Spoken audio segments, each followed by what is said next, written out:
Hi friends, tasty hub എന്ന YouTube ചാനലിലേക്ക് നിങ്ങൾക്ക് ഏവർക്കും സ്വാഗതം.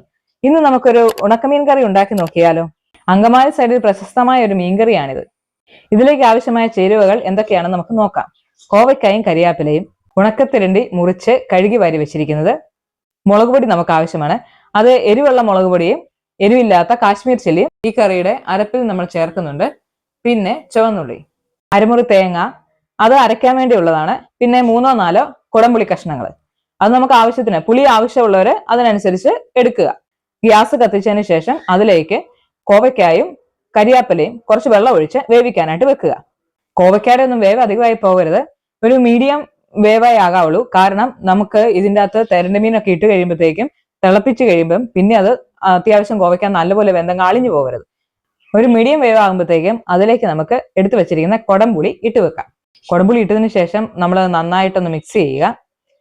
കോവയ്ക്കും പുളിക്കും ഒക്കെ ഒരു വാട്ടമാകുമ്പോൾ അതിലേക്ക് നമ്മൾ കഴുകി വെച്ചിരിക്കുന്ന ഉണക്കത്തിരണ്ടി ഇട്ട് ഇളക്കുക. ഇതിന്റെ മൂന്നിന്റെയും വേവ് ഏകദേശം പാകമായി കഴിയുമ്പോഴേക്കും നമ്മൾ എടുത്തു വെച്ചിരിക്കുന്ന അരപ്പ് ഇതിലേക്ക് ഒഴിക്കാം. നമ്മുടെ അരപ്പിൻ്റെ അകത്തുള്ള സാധനങ്ങൾ എന്ന് വെച്ചാൽ അരമുറി തേങ്ങ, ചുവന്നുള്ളി, 2 തരത്തിലുള്ള മുളക് പൊടി, അത് എരിവുള്ളത് കൊണ്ട് കാശ്മീർ ചില്ലിയുണ്ട്. നല്ല പേസ്റ്റ് രൂപത്തിൽ ഇത് രണ്ടും അരച്ചെടുക്കുക. നമ്മുടെ അരപ്പ് ഇവിടെ റെഡി ആയിട്ടുണ്ട്. ഇതിനെയും വെന്ത് വെച്ചിരിക്കുന്ന കറിയിലേക്ക് ഒഴിക്കാം. ഈ അരപ്പ് ചേർത്തതിന് ശേഷം നമുക്ക് ഈ കറി ഒന്നുകൂടെ ഒന്ന് തിളപ്പിക്കേണ്ട ആവശ്യമുണ്ട്. അപ്പം നമ്മൾ ഒഴിച്ച വെള്ളമൊക്കെ വറ്റി, അതുകൊണ്ട് നമുക്ക് ഈ മിക്സിയുടെ ജാറിൻ്റെ അകത്ത് കുറച്ച് വെള്ളം ഒഴിച്ച് അരപ്പും കോവയ്ക്കായും ഉണക്കത്തരണ്ടിയും കൂടെ നല്ലപോലെ ഒന്ന് തിളപ്പിച്ചെടുക്കണം.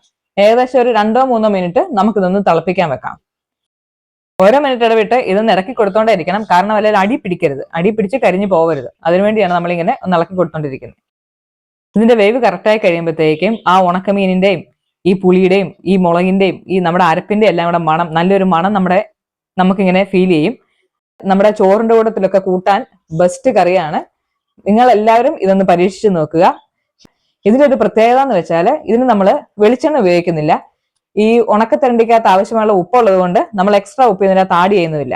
നിങ്ങൾക്ക് എല്ലാവർക്കും ഇഷ്ടപ്പെടുമെന്ന് കരുതുന്നു. ഈ കറി വെച്ച് നോക്കിയിട്ട് നിങ്ങളുടെ അഭിപ്രായങ്ങൾ മറക്കാതെ കമന്റ് ചെയ്യണേ. ഇതുവരെ ഞങ്ങളുടെ ചാനൽ സബ്സ്ക്രൈബ് ചെയ്യാത്തവർ സബ്സ്ക്രൈബ് ചെയ്യുക, ബെൽ ഐക്കൺ ക്ലിക്ക് ചെയ്യുക. പുതിയൊരു പാചക കൂട്ടുമായി അടുത്ത ദിവസം പിന്നെയും കാണാം.